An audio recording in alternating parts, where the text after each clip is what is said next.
আসসালামু আলাইকুম, সবাইকে ধন্যবাদ। শুভ সন্ধ্যা। আমি প্রথমে কোরআন শরীফের কয়েকটা আয়াত তেলাওয়াত করব, আপনাদের সামনে পড়ে শোনাব। এর মধ্যে একটা আয়াত হলো ওয়ালাকাদ কাররামনা বানি আদম। আয়াতটির অর্থ হলো আমি মানবজাতিকে সম্মানিত করেছি। আমাদের আজকের যেই অভেদ ভাব ইসলামের যেই বিষয়, যেই ধারণাপত্রটি পাঠ করা হলো এখানে, সেই ধারণাপত্রের মধ্যে বেসিক্যালি যে আয়াতগুলি পাঠ করা হয়েছে কোরআনের, সেই আয়াতগুলিতে আমরা দেখি যে সবাইকে একত্র থাকা, ঐক্যবদ্ধ থাকার একটা আহ্বান আছে। আমি অন্যরকম আরেকটা আয়াত পড়ি, সেটা হলো ওয়ালাউ শাআ রাব্বুকা লাজাআলান নাসা উম্মাতান ওয়াহিদা ওয়ালা ইয়াজালুনা মুখতালিফিন।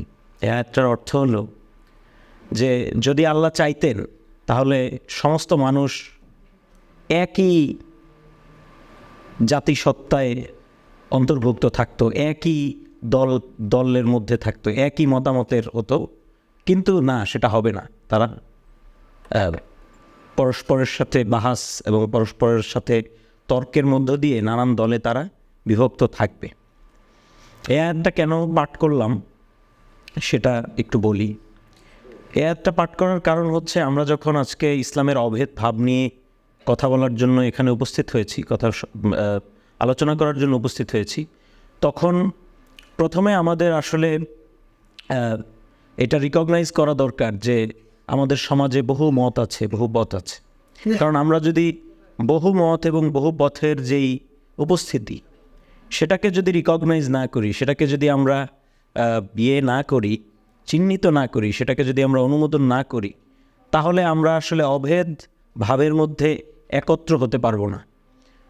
সুতরাং এই যে বহু মত, বহু পথ, এই যে সমাজে অনেক ধরনের মত আছে, সেটা কিন্তু চাপা পড়ে গিয়েছিল। আপনি বিগত 15 বছরের যদি শাসন দেখেন, সেখানে আপনি দেখবেন যে এই যে সমাজের মধ্যে বহু মত, বহু পথ, অনেক ধরনের মানুষ, অনেক ধরনের রিচুয়ালস, অনেক ধরনের চিন্তা, সেটা ধর্মীয় চিন্তা হতে পারে, রাজনৈতিক চিন্তা হতে পারে, নানান ধরনের মতাদর্শিক চিন্তা হতে পারে, আদর্শিক চিন্তা হতে পারে।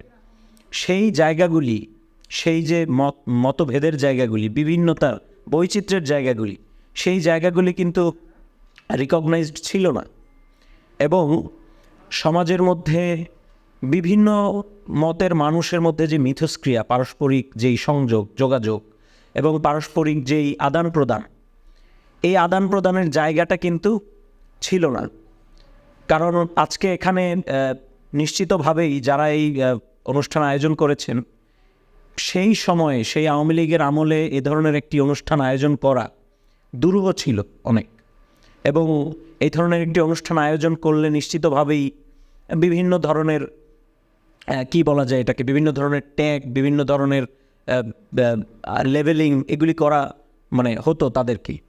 তো এই ধরনের একটি অনুষ্ঠান আমরা এই কারণে আয়োজন করতে পারলাম যে ওই যে জায়গাটা, যে সবাই এক হয়ে যাও, সবাই এটা হয়ে যাও, সবাই ওটা হয়ে যাও, সবাই এই যে ব্যাপারগুলি, সেটার থেকে আমরা অন্তত বের হতে পারছি। আমরা যে আসলে সবাই এক না, আমাদের সমাজে যে অনেক ধরনের বৈচিত্র্য আছে, চিন্তার, চেতনার, রাজনীতির এবং ধর্মের, মতাদর্শের, নানান ধরনের, সেই জায়গাটাকে আমরা এখন সেই জায়গাটা নিয়ে আলোচনা করার সুযোগটা পাচ্ছি যে আমাদের মধ্যে একটা ভিন্নতা আছে, বিভিন্নতা আছে, বৈচিত্র্য আছে। সেইটাকে এখন কিভাবে আমরা একটা অভেদ ভাবের মধ্যে এনে সেটা নিয়ে আমরা কিভাবে একটা সমঝোতার মধ্যে, ফয়সালার মধ্যে আসতে পারি, সেই জায়গাটায় আমরা এখন উপনীত হতে পেরেছি। এইটা আমি মনে করি যে আমাদের এই জুলাই অভ্যুত্থানের একটা বড় প্রাপ্তি আমাদের জন্য। আজকের যেই বিষয়ের আলোচনা হচ্ছে, ইসলামের অভেদ ভাব, এই আলোচনার আমি বেসিক্যালি যেই জিনিসটা নিয়ে আলোচনা করতে চাই, যেই ছোট বিষয়টা নিয়ে কথা বলতে চাই, সেটা হলো যে ইসলাম যেই আমাদের এখানে, যেই সূত্রে আমরা আজকে এখানে আলোচনা করতে উপস্থিত হয়েছি, যে 5ই আগস্টের পরে আমরা দেখেছি যে এক ধরনের টেনশন, এক ধরনের অস্থিরতা বিরাজ করছে সমাজে। বিভিন্ন ইসলামপন্থী যারা আছেন, মুসলিম যারা আছেন, তাদের ইন্টারনাল এবং তাদের সাথে অন্য ধর্মের যারা আছেন, এই এই এক ধরনের টেনশন আমাদের সমাজে বিরাজ করছে যে কি হবে, মানে সংখ্যা যারা এখানে অন্যান্য ধর্মের আছেন তারা কি, তাদের জন্য এই বাংলাদেশ নিরাপদ কিনা, তারা কি কোনো ধরনের হুমকির মুখে পড়তে যাচ্ছেন কিনা, কিংবা ইসলামের মধ্যেও যারা ভিন্ন মতাদর্শের আছেন তাদের আসলে ভবিষ্যৎটা কি হবে, তারা কি সংখ্যাগরিষ্ঠের দ্বারা নিষ্পেষিত হবেন কিনা, এই প্রশ্নগুলি নানা কারণে সমাজে উঠছে আমাদের মধ্যে। এবং সেই প্রশ্নগুলির অবশ্যই এক ধরনের মীমাংসা একটা দরকার। তো এই যে অভেদ কথাটা, অভেদ মানে হলো ভেদাভেদহীন, মানে যেখানে কোনো ভেদ থাকবে না, ভেদ থাকলেও একটা অভেদ ভাবের মধ্যে সবাই এসে একত্র হতে পারবে। তো যে আন্দোলনটা হয়েছে জুলাই, সেই জুলাই আন্দোলনের যদি আমরা একটা সোল স্পিরিটের কথা বলি, সেটাও কিন্তু ছিল এই অভেদ, বৈষম্যহীনতা, বৈষম্য বিরোধিতা। সুতরাং খুব যথার্থই আমরা এটা বলতে পারি যে এই অভেদের কথা যে এখানে বলা হচ্ছে, এটা নিশ্চিতভাবেই আমাদের এই জুলাই অভ্যুত্থানের স্পিরিটকে ধারণ করে। এবং এই অভেদকে যদি আমরা ধারণ করতে না পারি, তাহলে নিশ্চিতভাবেই আমাদের এই অভ্যুত্থানের অর্জন ব্যর্থ হবে। আমি কিছু মানে ইসলামের কিছু থিওরিটিক্যাল আলোচনা সেটা একটু পরে করব। আমি আমাদের এই আন্দোলনের জায়গা থেকে একটু কথা বলি শুরুতে। সেটা হলো যে আন্দোলনের সময় আমরা যেরকম, আন্দোলনের সময় কিন্তু আমাদের মধ্যে এই অভেদ ভাব কথাটা, যেটা এই অভেদ ভাবটা আসলে কি, আন্দোলনের সময় কিন্তু আমরা এই অভেদ ভাবটা লক্ষ্য করেছি। আন্দোলনের মধ্যে আমরা দেখেছি যে বিভিন্ন মতের, বিভিন্ন ধর্মের, বিভিন্ন শ্রেণীর পেশার, বিভিন্ন বর্গের মানুষ একত্র হয়ে এই আন্দোলনটা কিন্তু সংগঠিত করেছে, এই অভ্যুত্থানটা করেছে তারা। এবং সেখানে কে সংখ্যাগরিষ্ঠ, কে সংখ্যালঘিষ্ঠ, বা কে এখানে সুপিরিয়র, কে ইনফেরিয়র, কে এখানে কথা বলতে পারবে, কে পারবে না, সেই জায়গাটা কিন্তু আমরা কথা বলি নেই সেই জায়গাটা নিয়ে। সাপোজ ধরা যাক যে এই আন্দোলনের অনেক বড় ভূমিকা রেখেছে থার্ড জেন্ডারের যেই লোকজন। এটা আপনারা দেখেছেন বাংলাদেশের যে কোনো আন্দোলনে, সম্ভবত এটা অভূতপূর্ব একটা ব্যাপার। এর আগের বাংলাদেশের কোনো আন্দোলনে থার্ড জেন্ডারের লোকজন এত অ্যাক্টিভলি পার্টিসিপেট করছেন কিনা আমি জানি না, বা সেটা নিয়ে আলোচনা হয়েছে কিনা আমি জানি না। নারীরা ব্যাপকভাবে এবার আন্দোলনে অংশগ্রহণ করেছেন, আপনারা জানেন। এবং আরও বিভিন্ন মতাদর্শ, বিভিন্ন বর্গের, বিভিন্ন শ্রেণী পেশার মানুষ এখানে কিন্তু ভূমিকা রেখেছেন। আন্দোলন পরবর্তী সময়ে আমরা নানান কিছু শুনতে পাচ্ছি যে এই চেতনার মানুষ এখানে ছিল, সুতরাং এই চেতনা কেন বাস্তবায়িত হবে না, ওই চেতনার মানুষ ছিল, সুতরাং ওটা কেন বাস্তবায়িত হবে না। এই জায়গাটা থেকে আমাদের সরে আসা দরকার। সমস্ত চেতনার, সমস্ত শ্রেণী পেশার বর্গের মানুষই আন্দোলনে ছিল, অভ্যুত্থানে ছিল, এবং সবাইকে নিয়েই একটা বৈষম্যহীন বাংলাদেশের রূপরেখা তৈরি করতে হবে। সেখানে আমি গায়ের জোরে, সংখ্যার জোরে, কিংবা আমার মতাদর্শিক যেই, যদি বলি যে হ্যাঁ আমার মতাদর্শটাই শুদ্ধ, মতাদর্শিক শুদ্ধতার জোরেও আমি যদি কিছু করতে চাই, সেটা করা উচিত হবে না। কারণ মতাদর্শিক শুদ্ধতার দাবি কিন্তু ফ্যাসিবাদকে ত্বরান্বিত করে। আমার মতাদর্শটাই শুদ্ধ, আমারটাই বিশুদ্ধ, এবং আমারটাই পিওর, আমারটাই ন্যায়, মিথ্যা একটা ফ্যাসিবাদ তৈরি করতে পারে না। কিন্তু সত্যের কি বলে এটাকে, সত্যের অতিরিক্ত চাপই ফ্যাসিবাদ তৈরি করে। আপনারা যদি ইউরোপের দিকে তাকান, সেখানে দেখবেন যে ফ্যাসিবাদ কিভাবে তৈরি হয়। বাংলাদেশে যেটা ছিল, আমরা ফ্যাসিবাদ বলছি বটে, কিন্তু একাডেমিশিয়ানরা বলেন যে এটা আসলে দুর্বল ফ্যাসিবাদ। দুর্বল ফ্যাসিবাদ এই অর্থে যে এটা এক ধরনের গুন্ডাতন্ত্র, সন্ত্রাসী বাহিনী, প্রশাসন ইত্যাদির মাধ্যমে জনগণকে একটা চাপে রেখে এই ফ্যাসিবাদটা কায়েম করা হয়েছে। কিন্তু ইউরোপের যেই ফ্যাসিবাদ, যেটা আইডিয়াল ফ্যাসিবাদ, সেখানে কিন্তু বিপুল পরিমাণ মানুষের, বিপুল জনগণের এক ধরনের সমর্থন উৎপাদন করে কোনো একটা মতের পক্ষে, তারপরেই কিন্তু সেই ফ্যাসিবাদটা, সেটাই আসলে প্রকৃত ফ্যাসিবাদ। সুতরাং একটা সমাজে একটা মানুষ যদি, আমি মনে করি যে সে ভুল কোনো মতাদর্শ নিয়ে আছে, তাহলে আমি তার সাথে আমি কথা বলতে পারি, তাকে আমি বলতে পারি যে আপনার মতাদর্শটা ভুল বা আমারটা ঠিক। কিন্তু সমাজে কোনো ভুল রাখবো না, এই যে সত্যের প্রতি যে আগ্রাসী ইমান, এটা বরঞ্চ ফ্যাসিবাদকে বেশি ত্বরান্বিত করে। এটা হলো মানে এটা আপনারা যদি হিস্ট্রিক্যালি দেখেন, এই ঘটনাগুলি হিস্ট্রিক্যালি বিভিন্ন জায়গায় ঘটেছে যে আমি শুদ্ধ, এই দাবিকে প্রতিষ্ঠা করার আকাঙ্ক্ষা, মাত্রাতিরিক্ত আকাঙ্ক্ষা, সেটাই সমাজে এক ধরনের। কারণ মানুষ কিন্তু মেশিন না, এটা মনে রাখতে হবে। একটা মেশিন, একটা কারখানার মধ্যে দুইটা মেশিন কাজ করতেছে না, আমি ভুল কাজ করতেছে, আমি সেগুলোকে ঠিক করতে পারি, সবগুলো মেশিনকে একটা সেট আপে আনতে পারি, বাট মানুষ মেশিন না। সুতরাং একটা মানুষ যদি কোনো একটা ভুল মতাদর্শ আমি মনে করি সে লালন করতেছে, তাহলে তাকে আমি সোজা করে ফেলবো বা মেশিনের মতো তাকে ঠিক করে ফেলবো এবং পুরো সমাজটাকে একটা আইডিয়াল মতাদর্শে আমি নিয়ে আসবো। এটা মানুষের ক্ষেত্রে, মানব সমাজের ক্ষেত্রে এই ঘটনা সম্ভব না। সুতরাং এটা আমাদের মাথায় রাখা উচিত।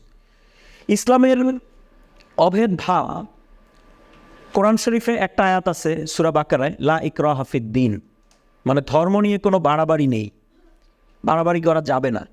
এই আয়াতটা নাজিল হয় কিন্তু নবীজি মদিনায় হিজরত করার পরে, মক্কা থেকে। তো অনেকে নবীজির যে মক্কার জীবন এবং মদিনার জীবন ডিফারেন্সিয়েট করেন, যে মক্কার জীবনে নবীজি কি বলে এটাকে, এক ধরনের ওনার যেহেতু তখনও ওনার যেই একদম সাহাবি যারা, তাদেরকে উনি গড়ে তুলতেছেন, ওইখানে উনি দাওয়াত এবং তাবলীগ, মানুষকে দাওয়াত দেওয়ার মাধ্যমে উনি এই কাজটা করতেছেন মক্কার জীবনে। মদিনায় যাওয়ার পরে যেহেতু একটা মুসলমানদের আলাদা একটা বাসস্থান, একটা রাষ্ট্র তৈরি হয়েছে, সুতরাং তখন রাসূল বিভিন্ন মক্কার জীবনের যে ওনার একটু নিরীহ কিছু নীতি, সেগুলোকে উনি আরেকটু ডেভেলপ করেছেন, আরেকটু অ্যাগ্রেসিভ কিছু নীতি উনি গ্রহণ করেছেন। কিন্তু এই যে লা ইকরাহা ফিদ্দীন, এই আয়াতটা কিন্তু মদিনার সময়ে নাজিল হওয়া আয়াত। সুতরাং এটার থেকে এই আয়াতের মর্মটা বোঝা যায় যে আসলে ধর্ম নিয়ে কোনো বাড়াবাড়ি করা এটা আসলে উচিত না। আল্লাহ কোরআনে তার রাসূলকে বলছেন এক জায়গায় যে আমি যদি চাইতাম তাহলে তো সব মানুষই ইসলাম গ্রহণ করত, তো আপনি কি এখন মানে সব মানুষকে বাধ্য করবেন ইসলাম গ্রহণ করতে? তো তার মানে আল্লাহ রাসূলকে বলতেছে, মানে রাসূল সবসময় একটা চিন্তার মধ্যে থাকতেন যে আমি যে মানুষকে মুসলমান বলতেছি, ইসলামের দিকে দাওয়াত দিচ্ছি, মানুষ আসলে নিচ্ছে কিনা, বা কত % মানুষ নিচ্ছে, বা আমার আসলে দাওয়াতটা সফল হচ্ছে কিনা। তো ওই চিন্তাটার থেকে ওনাকে বের করার জন্য আল্লাহ বলতেছেন যে আমি চাইলে তো সব মানুষই মুসলমান হয়ে যেত, তাহলে তো আপনাকে এত কষ্ট করে মানুষের দ্বারে দ্বারে গিয়ে এভাবে বলতে হতো না, আমি চাইলে সব মানুষই মুসলমান হয়ে যেত। সুতরাং আপনি, অর্থাৎ সব মানুষ মুসলমান হচ্ছে না, এটা এক ধরনের বৈচিত্র্য, আমার একটা বৈচিত্র্য, আমি পৃথিবীতে এইরকমই হবে, সব মানুষ মুসলমান হবে না, আপনার কথা সব মানুষ শুনবে না, আপনি এটা নিয়ে অতিরিক্ত টেনশন করেন না, বা তাকে জোর জবরদস্তির মধ্যে আপনি তাকে আইনেন না।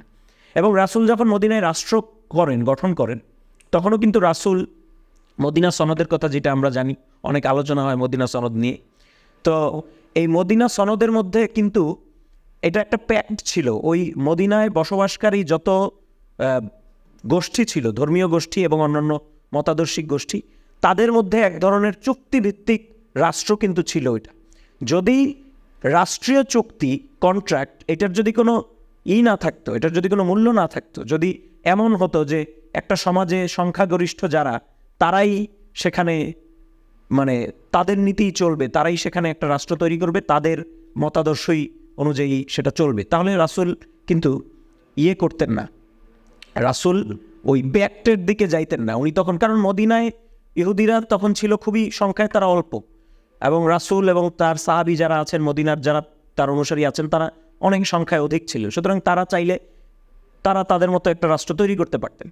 হুদায়বিয়ার সন্ধির সময়ে আরেকটা ঘটনা ঘটেছিল, সেটা হলো যে যখন কাফিররা এবং মানে বিধর্মী যারা এবং রাসূল, তারা যখন একটা চুক্তির মধ্যে আসেন, এই হুদায়বিয়ার সন্ধি, তখন ওই কুরাইশদের যে প্রতিনিধি, তিনি বললেন যে আমি তো আপনাকে রাসূল মানি না, এখন এই যে চুক্তিপত্র লেখা হচ্ছে মুহাম্মদ এর পরে রাসূলুল্লাহ যে লিখবেন, আমি তো আপনাকে রাসূল মানি না, সুতরাং আমি আমি এই রাসূলুল্লাহ লেখাটা মানব না। তো যিনি চুক্তিপত্র লিখতেছিলেন হযরত আলী, উনি যেহেতু রাসূল মানেন, তো উনি এটা সম্মত হন নাই যে না, আমি এখানে রাসূল লিখবো, কারণ উনি তো আমার রাসূল। তখন রাসূল বলছেন যে না, তুমি শুধু আমার নামই লেখো, সমস্যা নেই। এটা উনি কেন করছেন? এটা করছেন ওই কারণেই যে উনি তো আপনার প্যাক্ট করতেছেন, একটা সমঝোতা চুক্তির মধ্যে আসতেছেন উনি মক্কার কুরাইশদের সাথে। সুতরাং এরকম আপনি যখন একটা রাষ্ট্রীয় প্যাক্ট করতেছেন, তখন এই জায়গাগুলিতে আপনার সমস্ত আপনার অভেদ, এই যে একটা অভেদ নীতি, সেই অভেদ নীতির মধ্যে আপনার আসতে হয়। সেটা রাসূল তার সময় কিন্তু দেখা গেছে। যদি অভেদ নীতিতে আমরা না আসি তাইলে কি হয় সেটার দুইটা ছোট উদাহরণ দিই। যখন আপনি মানে সমাজে তো অনেক মতামত থাকে, অনেক মতাদর্শ থাকে, এবং ইসলামের শুরুর থেকে আপনি দেখবেন এই যে ইসলামে এখন এত মত, শিয়া, সুন্নি, খারিজি ইত্যাদি ইত্যাদি। তো এই মতগুলি কিভাবে হলো, আসলে কেন হলো? অনেক ইডিওলজিক্যাল আলোচনা আছে, অনেক তাত্ত্বিক থিওরিটিক্যাল আলোচনা আছে, কিন্তু আল্লামা শিবলি নোমানি ওনার একটা পুস্তক আছে, বেশ ডাউস পুস্তক, ইসলামী দর্শনের ইতিহাস, ইসলামী ফাউন্ডেশন থেকে প্রকাশিত। সেখানে উনি এই মতাদর্শগুলির উৎপত্তির প্রধানতম কারণ হিসেবে উল্লেখ করছেন রাজনৈতিক কারণটিকে। মানে উমাইয়াদের সময়ে মানে এই যে মুসলিমদের মধ্যে নানান ফেরকা, নানান মত, সেটার একটা বড় ছিল হলো যে মানুষ কি তার কাজের নিজেই স্রষ্টা, নাকি মানে মানুষের নিজের কোনো স্বাধীন ইচ্ছা নাই, আল্লাহই সব কিছু চালায়। এই তর্কটার থেকে বেসিক্যালি প্রথম শুরু হয়, মানে ফেরকা বিভিন্ন ধরনের যে দলগুলি, এগুলি শুরু হয়। তো এটা কেন হয়েছিল? তখন উমাইয়ারা মানে বিভিন্ন ধরনের তাদের স্বেচ্ছাচারিতা করতো, তাদের মতো শাসন করতো, এবং তারা এটা বলতো যে এগুলো আল্লাহর ইচ্ছা, আল্লাহ চান বলেই তো হচ্ছে, মানে আমরা শাসন ক্ষমতায় আছি সেটাও আল্লাহ চান বলে হচ্ছে। এবং আওয়ামী সরকারও কিন্তু অনেক সময় বলছে যে আল্লাহ চান দিকেই হচ্ছে, ঠিক আছে? তো এগুলো বলে আর কি, যারা স্বৈর শাসক এরা আল্লাহর উপরে চাপায়া দেয় অনেক কিছু। তো এইটা বলার পরে তখন হাসান বসরির এক শিষ্য হাসান বসরিকে জিজ্ঞেস করলেন ওনার এক মজলিসে যে হুজুর এরকম তো বলে ওনারা, তো এটা কি আসলে ঠিক কিনা, মানে আল্লাহ চান বলেই কি এগুলি হচ্ছে কিনা? তখন হাসান বসরি বলেন যে না, মানুষের তো যদি আল্লাহই সব কিছু চায় বলে হচ্ছে, তাহলে মানুষকে আল্লাহ কিসের ভিত্তিতে জাজ করবে, মানুষকে আল্লাহ বিচার করবে কিসের ভিত্তিতে, যদি মানুষের স্বাধীন কর্মক্ষমতা, স্বাধীন তার ইচ্ছা শক্তি যদি না থাকে, তাহলে মানুষকে আল্লাহ বিচার করবে কিসের ভিত্তিতে? তো এই যে তখন এখান থেকে বিভিন্ন ধরনের, এবং ওই সময় আপনি যদি কিলিংগুলো দেখেন, বিভিন্ন মানে হেরেটিক্স এবং আরও অনেক কিছু বলে যাদেরকে কিলিং করা হয়েছে উমাইয়া আমলে, সেগুলোর মধ্যেও দেখবেন যে পলিটিক্যাল অনেকগুলি ব্যাপার আছে। তো যাই হোক, ফাস্ট ফরওয়ার্ড, এই মতাদর্শগুলি ধীরে ধীরে উমাইয়ার সময় থেকে এবং পরবর্তী আব্বাসীদের সময়ে বিভিন্ন ধরনের গ্রিক ফিলোসফাররা, মানে গ্রিক ফিলোসফিগুলো যখন অনুবাদ হইতে থাকলো আরবে, এবং বিভিন্ন অনারব জাতিগোষ্ঠী যখন ইসলামে গ্রহণ করতে থাকলো, তো এই যে মতামতগুলি ইনফ্লাক্স, এক ধরনের আরবদের চিন্তা, অনারবদের চিন্তা, একটা ইনফ্লাক্স, এই ইনফ্লাক্সের মধ্য থেকে বেসিক্যালি অনেকগুলি মতামত তৈরি হচ্ছিল ইসলামের মধ্যে। তো এই মতামত তৈরি হওয়ার ফলে যেটা হয়েছে ওই সময়, যে অনেক সমাজে অনেক ধরনের মতামত বিরাজ করতেছে। এখন রাষ্ট্রের এইখানে রোল কী হওয়া উচিত, রাষ্ট্রের রোল কী হওয়া উচিত, এটা বোঝানোর জন্য আমি দুইটা গল্প বলি। একটা গল্প হলো মামুনুর রশিদের সময়ের। মামুনুর রশিদের সময়ে এর আগের থেকেই মুতাজিলা যেই গোষ্ঠী, যারা ইসলামী চিন্তাভাবনায় যুক্তির প্রাধান্যকে এন্ডোর্স করতো, যুক্তিকে প্রাধান্য দিত যারা, তো তারা মামুনুর রশিদের সময়, যেহেতু মামুনুর রশিদ গ্রিক ফিলোসফি এবং লজিক এগুলির খুব উনি ছিলেন, মানে উৎসাহী ছিলেন এসবে, তো উনি মুতাজিলাদের বেশ ওনার রাষ্ট্রীয় ক্ষমতায় বেশ ভালো জায়গায় উনি মুতাজিলাদেরকে বসাইলেন।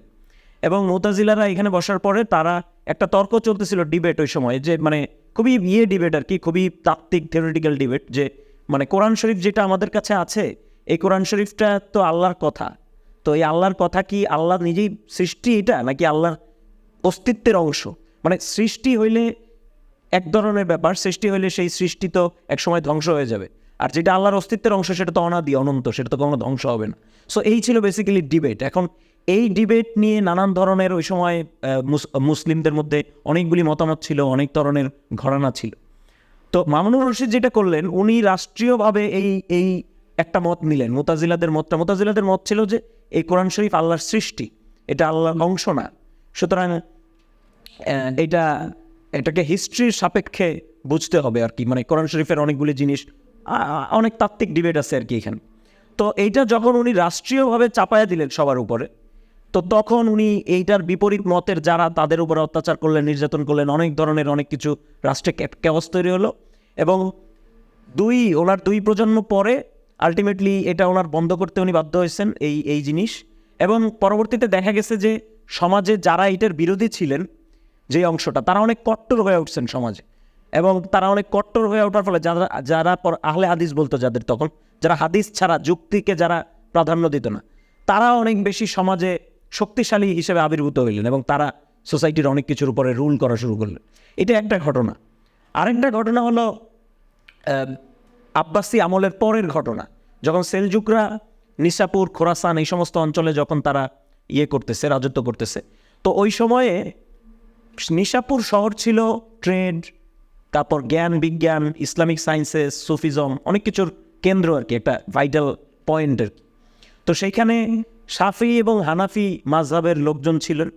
তো শাফি এবং হানাফি মাযহাবের লোকজন ওনারা চিন্তাগত ক্ষেত্রে, এটা তো আইনি একটা পরিভাষা, শাফি হানাফি আছে না মাযহাবগুলি, চিন্তাগত ক্ষেত্রে ওনাদের মধ্যে অনেকগুলি ডিফারেন্স ছিল।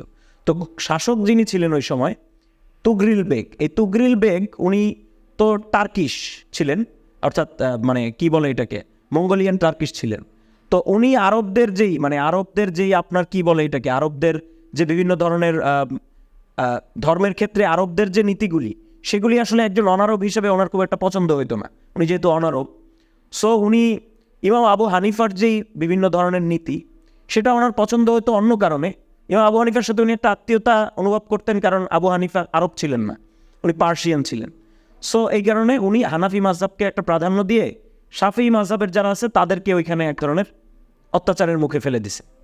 সেইটা নিয়েও অনেক ধরনের ঘটনা ঘটছে। শেষ পর্যন্ত যেটা হয়েছে যে এই তুগরিল বেগের যে উজির ছিলেন, তিনি এই কারণে ওনার হত্যা হইতে হয়েছে, এবং পরবর্তীতে যিনি উজির হন, সেলজুক উজির নিজামুল মুলক, আপনার অনেকেই নাম জানেন ওনার, উনি কিন্তু এসে পরে শাফিদের ওনার একটা এক্সট্রা সুবিধা দিতে হয়, কারণ শাফিরা যেহেতু আগে মজলুম হয়েছে, অত্যাচারিত হয়েছে, তাদেরকে একটা এক্সট্রা সুবিধা দিয়েছেন, এবং ওই অঞ্চলে শাফি মাযহাবের অনেক প্রসার হয়েছে।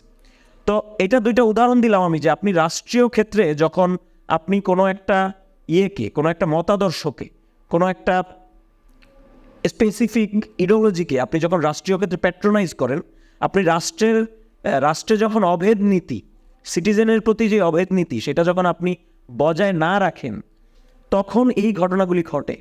তখন একটা দল জুলুমের শিকার হয়, বিভিন্ন ধরনের অত্যাচারের শিকার হয়, বিভিন্ন ধরনের ডেপ্রাইভেশনের শিকার হয়, এবং পরবর্তীতে হিস্ট্রির কোর্সটা এরকমই, আমরা দেখি যে পরে যখন অন্য শাসক, ওই স্বাভাবিকভাবেই জুলুম সবসময় পতন ডেকে আনে। ইসলামের যেই নীতি, রাষ্ট্রীয় নীতি, সেখানে অনেক বড় একটা ব্যাপার হয়েছে যে জুলুম এবং ইনসাফ। অর্থাৎ যারা মাকাসেদে শারিয়ার কথা বলেন, অর্থাৎ এই যে শরীয়ত, আমরা যে ধর্মের কথা বলি, এই ধর্মের মূল লক্ষ্য কি, সেই লক্ষ্য অনুযায়ী ধর্মের অ্যাকশন নির্ধারিত হওয়া উচিত। লক্ষ্য যদি হয় জাস্টিস, লক্ষ্য যদি হয় ইনসাফ, তাহলে আমাদের একটাও এমন অ্যাক্ট যখন আমরা করব, সেটা ওই ইনসাফের দিকে দৃষ্টি রেখেই একটা করা উচিত। এটাকে বলে মাকাসেদে শারিয়া আর কি। তো এই জুলুম অবশ্যই সবসময় একটা পতন ডেকে আনে, যে কারণে ইমাম ইবনে তাইমিয়া, বিখ্যাত একজন ইসলামী স্কলার, ওনার একটা বক্তব্য আছে যে জুলুম সহকারে, প্রচণ্ড জুলুম, প্রচণ্ড জালেম কোনো ইসলামী শাসক যদি দেশ চালায়, আর ইনসাফবাদী একজন অমুসলিম শাসক যদি দেশ চালায়, তাহলে দ্বিতীয়টা ভালো চলবে। এটা ছিল রাষ্ট্রের ব্যাপারে ওনার বক্তব্য। তো এই যে জুলুম, এটা তো একসময় পতন হয়, পতনের পরে কি হয়, যাদের উপর জুলুম হয়েছে তারা স্বাভাবিকভাবে বেশি সুবিধা পান সমাজে, তারা তাদের বিভিন্ন অন্যায্য দাবি নিয়েও ইভেন হাজির হন, যে মজলুমের ফ্যাসিলিটি হয়ে ওঠার যেটা যেই প্রক্রিয়া। তো এই কারণে সমাজে যে কোনো ধরনের আমরা যখন এই অবৈধ নীতি রাষ্ট্রের ক্ষেত্রে মেনটেন করবো না, রাষ্ট্রের ক্ষেত্রে যখন অবৈধ নীতিটা আমরা, সেটা আপনি যেই নামেই বলে নেন, অনেকে সেকুলারিজম শুনলে বা সেকুলার এই শব্দগুলি আমাদের সমাজে অনেক মিস ইন্টারপ্রিটেশন হয়েছে, আমাদের সমাজে এই সমস্ত শব্দের অনেক ধরনের ভুল প্রয়োগও আছে, এবং এই সমস্ত যেই আওয়ামী লীগ তার যেই সেকুলার ভার্সন মুজিববাদ, যেটা নিয়ে এখন কথাবার্তা হচ্ছে, সেই মুজিববাদের ফলেও বাংলাদেশে সেকুলারিজম এবং থার্ড ওয়ার্ল্ডের আরও অনেকগুলো কান্ট্রিতে কেমালিজমের নাম আপনারা শুনেছেন, এই মুজিববাদও সেরকম একটা ধারণা, জাতীয়তাবাদ এবং হিস্ট্রিক্যাল অনেকগুলো বিষয়কে একসাথে একত্রে মিলিয়ে উগ্র একটা ককটেল তৈরি করা, এই জায়গাটা তৈরি করার ফলে রাষ্ট্রের ক্ষেত্রে যে অভেদ নীতি, যেটা আসলে হওয়া দরকার ছিল, সেই জায়গাটা হয় নাই, বরঞ্চ এই সেকুলারিজম আলাদা একটা ধর্মই হয়ে উঠছে আর কি। ফলশ্রুতিতে অনেকেই এই সেকুলারিজমের চাপেও নিষ্পেষিত হয়েছেন অনেকে। সো রাষ্ট্রের জায়গা থেকে আমরা যদি এই অভেদ নীতিটা মেনটেন করতে না পারি, অভেদ নীতিটা তৈরি করতে না পারি, সিটিজেনের জায়গা থেকে মানুষকে যদি দেখতে না পারি, তাহলে কিন্তু আমরা ওই জালেম এবং মাজলুমের যেই সাইকেল, সেটা চলতে থাকবে, এবং আমরা কোনো একটা সুদূর প্রসারী একটা ফয়সালার দিকে, রাষ্ট্র এবং সমাজ নিয়ে সুদূর প্রসারী একটা সমঝোতার দিকে, ফয়সালার দিকে আমরা যেতে পারবো না। তো জুলাই অভ্যুত্থান, এটার একটা চেতনাই ছিল এই অভেদ নীতি, বৈষম্য বিরোধী নীতি, এবং আমাদের যে নাগরিক হয়ে ওঠা, ছাত্ররা এটাকে বলেছেন ছাত্র নাগরিক অভ্যুত্থান। তো নাগরিক আমাদের সমাজে তো সবাই নাগরিক না, এবং এই অভেদের মধ্যে অনেক ধরনের, আমরা ধর্মীয় অভেদ নিয়ে আলোচনা করতেছি, কিন্তু অভেদ তো অনেক ধরনের আছে। ধরা যাক আমাদের এখানে তো শ্রেণীগত অভেদ আছে, এবং ধর্ম আমরা দেখি যে এক এক শ্রেণীর জন্য ধর্মীয় যে অনুশাসন, আমাদের সোসাইটিতে আমরা যখন ধর্মীয় অনুশাসনের কথা মানুষকে বলি তখনও আমরা শ্রেণী ভেদ করি। আমরা দেখি যে মানে আমরা ইয়েদেরকে মোরালিটির কথা যত বলি, গরিব মধ্যবিত্তকে মোরালিটির কথা যত বলি, বড়লোকদের কিন্তু আমরা মোরালিটির কথা তত বলি না। শ্রদ্ধেয় ফরহাদ মজহার সাহেব একটা কথা ওই দিন বলতেছিলেন যে এই যে মাজারগুলি ভাঙা হচ্ছে, মানে মাজারগুলি কেন ভাঙা হচ্ছে, বড় একটা কারণ হচ্ছে যে এখানে গাঁজা খাওয়া হয়, মানে একটা রেটরিক। তো তাহলে ঢাকা ক্লাবে কেন অ্যাটাক হচ্ছে না? ঢাকা ক্লাবে তো সবাই জানে যে সেখানে কি কি হয়, খাওয়া হয়, আরও ইত্যাদি ইত্যাদি হয়। তো উনি সেটা ক্লাসের উদাহরণ দিচ্ছিলেন, যেটা আসলে সিম্পলি ক্লাসের কারণে এই ঘটনাটা ঘটতেছে। তো সমাজে তো এই অভেদগুলিও আছে। এই বিভিন্ন অভেদগুলি সমাজে আমাদের আইডেন্টিফাই করতে হবে, আমাদের পারস্পরিক ডায়ালগ করতে হবে, এবং রাষ্ট্রের জায়গা থেকে আমরা প্রত্যেকটা নাগরিককে কীভাবে সিটিজেন হিসেবে, নাগরিক হিসেবে দেখতে পারি এবং তার জায়গাটা তাকে দিতে পারি, এটাই আসলে এই জুলাই অভ্যুত্থানের স্পিরিট হওয়া উচিত বলে আমি মনে করি। ধন্যবাদ সবাই।